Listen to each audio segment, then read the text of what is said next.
going on, fellow bass players? Today I wanted to make a quick video about how to practice improvising walking bass lines. Improvising walking bass lines is a lot more than just arpeggiating the chords of whatever tune you're playing.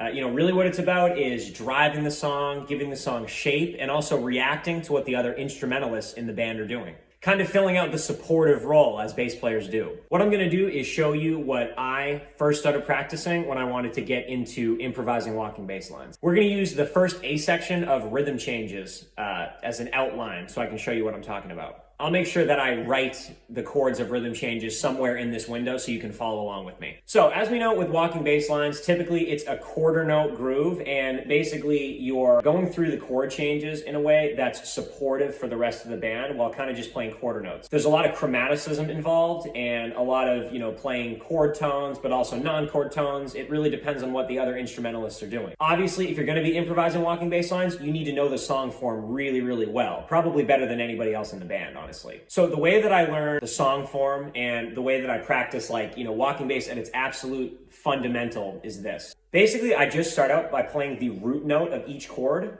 And when I'm gonna go to another chord, I play a chromatic approach note to that next chord. As you can see, the first 4 chords in rhythm changes, and it's just the first 2 measures, is B flat, and then G minor 7, C minor 7, and F7. So what I'll do is first on beat 1, on the downbeat of each chord, I'll play the root. So I'll play B flat on the downbeat of measure 1. Then I'll play on beat 2 a chromatic approach note to G minor 7, which I'll do a half step below all these. So I'll do F sharp, then I'll do G on beat 3, then I'll do B on beat 4, and then on beat 1 of the next measure, now I'm playing C, and then on beat 2 after C, I'll play a leading tone into F, and so on. So what the first line should sound like is this. You're playing all the roots where the downbeat of each chord is, and then in between each chord, you're playing an approach note to the next chord. So I'll do B flat, G, C, F,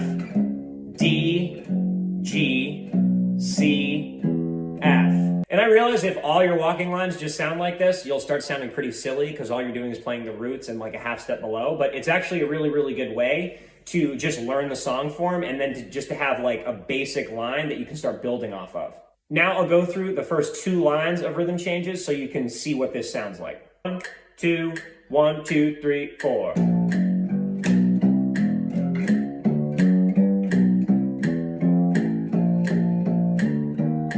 Once you've practiced that a whole bunch, then you can start filling in the gaps, messing around with non-chord tones or just other guide tones, and then also reacting to the other instrumentalists.